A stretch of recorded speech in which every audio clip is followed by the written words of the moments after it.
अरावली पर्वतमाला के संरक्षण को लेकर प्रदेश भर में विरोध के स्वर तेज हो गए हैं।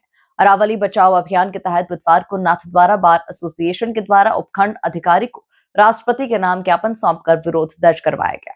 बार अध्यक्ष सूर्य प्रताप सिंह ने बताया कि अरावली पर्वत श्रृंखला को लेकर सरकार के द्वारा जो निर्णय लिया गया वो काबिले एतराज और निंदनीय है।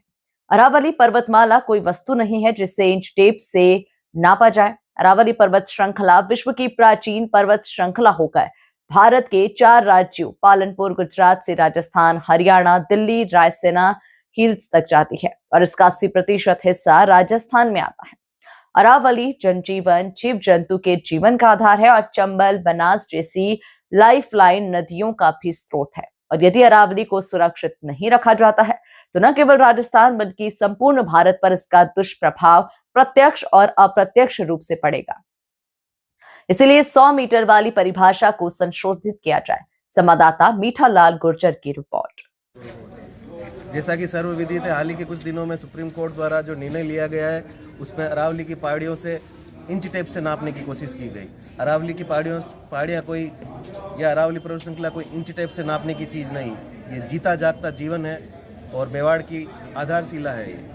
और इसमें सबसे महत्वपूर्ण हमने बार एसोसिएशन नाथद्वारा के तत्वाधान में हमने ज्ञापन महामहिम राष्ट्रपति महोदय को सौंपा है उपखंड अधिकारी के माध्यम से, और इसकी हम फॉलोअप लेके ये भी पुष्टि करेंगे कि ज्ञापन वास्तव में वहाँ पहुँचता है कि नहीं पहुँचता है।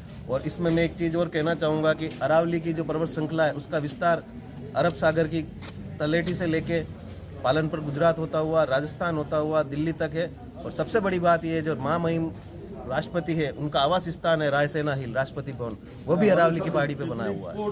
तो उनको इस पर गौर करना चाहिए। वो खुद इस पे निवास स्थान है उनका खुद का, वो खुद इस पे रह रहे हैं। तो उनसे यही निवेदन है मेरा कि कैसे भी कर अरावली की पर्वत श्रृंखला और इन पहाड़ियों को बचाया जाए, अन्यथा भारत में ये जीवन अस्त व्यस्त हो जाएगा और प्रत्यक्ष और अप्रत्यक्ष रूप से पूरे भारत को इससे नुकसान है। धन्यवाद।